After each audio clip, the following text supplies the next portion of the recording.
Hi friends, ഇന്ന് ഞാനിവിടെ ഉണ്ടാക്കാൻ പോകുന്നത് പരിപ്പ് രസം.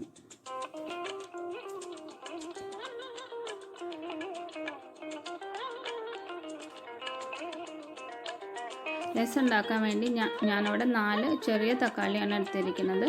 വലിയ തക്കാളി ആണെങ്കിൽ 2 എണ്ണം എടുക്കാം. പിന്നെ 1 കപ്പ് പരിപ്പിൻ്റെ വെള്ളമാണ്, 1/2 കപ്പ് തുവരപ്പരിപ്പ്, 1.5 കപ്പ് വെള്ളം ഒഴിച്ചിട്ട് 3 വിസിൽ വരുന്നത് വരെ വേവിച്ചെടുത്തിട്ട് അതിൻ്റെ വെള്ളം ഊറ്റി എടുത്ത് വെച്ചിട്ടുണ്ട്.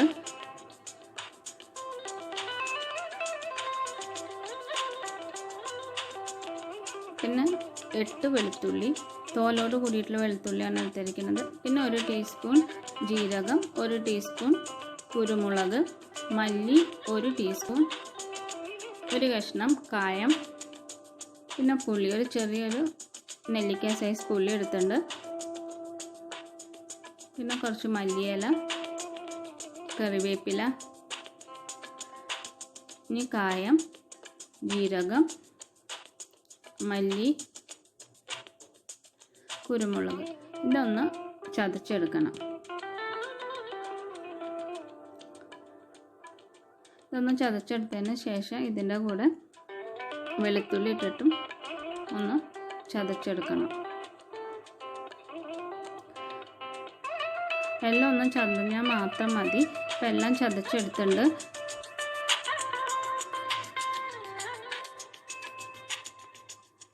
ചതച്ചത് ഒരു പ്ലേറ്റിലേക്ക് മാറ്റി വയ്ക്കാം. ഇനി രസം ഉണ്ടാക്കാൻ തുടങ്ങാം. ഇതിന് വേണ്ടി ഒരു പാൻ ചൂടാക്കാൻ വെച്ചിട്ടുണ്ട്. ചൂടായതിന് ശേഷം അതിലേക്ക് 2 ടീസ്പൂൺ എണ്ണ ഒഴിച്ച്, ഞാൻ ഇവിടെ വെളിച്ചെണ്ണയാണ് ഉപയോഗിച്ചിരിക്കുന്നത്. പിന്നെ 1 ടീസ്പൂൺ കടുക് പൊട്ടിയതിന് ശേഷം അതിലേക്ക് 1 വറ്റൽമുളക് ഇട്ട് കൊടുത്ത്, വറ്റൽമുളക് ഒന്ന് മൂത്തതിന് ശേഷം കുറച്ച് കറിവേപ്പില ഇട്ട് കൊടുത്തു. അതിലേക്ക് 1/2 ടീസ്പൂൺ മഞ്ഞൾപ്പൊടി, 1 ടീസ്പൂൺ മുളക് പൊടി ഒന്ന് മൂത്തതിന് ശേഷം ചതച്ച് വെച്ച മസാലയിൽ നിന്ന് പകുതി ഇട്ട് കൊടുത്ത് ഒരു 2 മിനിറ്റ് ഒന്ന് വഴറ്റണം. അപ്പോൾ അതൊന്ന് വഴന്നതിന് ശേഷം അതിലേക്ക് ചെറുതായി അരിഞ്ഞു വെച്ച തക്കാളി ചേർത്ത് ഇത് നന്നായി വെന്തുടയണം. വേഗം വെന്ത് കിട്ടാൻ വേണ്ടിയിട്ട് ഞാനൊരു 1/4 കപ്പ് വെള്ളം ഒഴിച്ചിട്ടുണ്ട്. ഇതൊന്ന് അടച്ചു വെച്ച് വേവിക്കണം. തക്കാളിയൊക്കെ നന്നായിട്ട് എണ്ണ തെളിയുന്നത് വരെ വേവിച്ച് കിട്ടണം. ഇപ്പോൾ തക്കാളി നന്നായിട്ട് വെന്തു.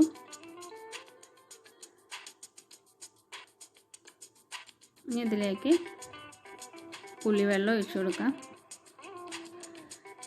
ചെറിയൊരു നെല്ലിക്ക സൈസ് പുളിയാണ് ഞാൻ എടുത്തിരിക്കുന്നത്. അധികം പുളിയുടെ ആവശ്യമില്ല, തക്കാളിക്ക് പുളിയുണ്ട്. ഇനി വെള്ളം നന്നായിട്ട് തിളയ്ക്കണം. ഇതിൻ്റെ പച്ച മണമൊക്കെ ഒന്ന് മാറി കിട്ടാൻ വേണം.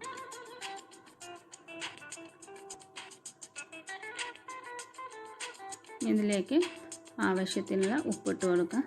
എന്നിട്ട് നന്നായിട്ടൊന്ന് മിക്സ് ചെയ്യാം. ഇപ്പം നന്നായിട്ട് തിളച്ചു, പുളിയുടെ പച്ചമണമൊക്കെ മാറി. ഇനി ഇതിലേക്ക് പരിപ്പിൻ്റെ വെള്ളം ഒഴിച്ചു കൊടുക്കാം.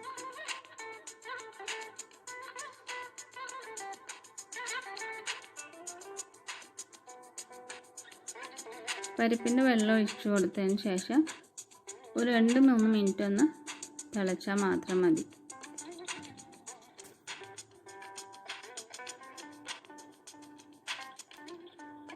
ഇപ്പോൾ രസം നന്നായിട്ട് തിളച്ചു. അതിന് ശേഷം ബാക്കിയുള്ള മസാലയും കൂടി അതിലേക്ക് ഇട്ട് കൊടുക്കാം. ചതച്ച് വെച്ച മസാല ഇട്ട് കൊടുത്തു. പിന്നെ കുറച്ച് മല്ലിയില. രസം തയ്യാറായിട്ട് അവസാനം ഇതിലേക്ക് ഒരു ചെറിയൊരു കഷ്ണം ശർക്കരയാണ് ഇട്ട് കൊടുത്തിരിക്കുന്നത്.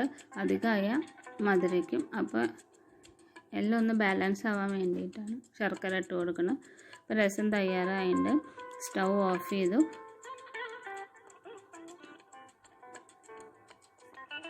ചോറിൻ്റെ കൂടെ കഴിക്കാം. അപ്പോൾ എല്ലാവരും ഉണ്ടാക്കി നോക്കണം.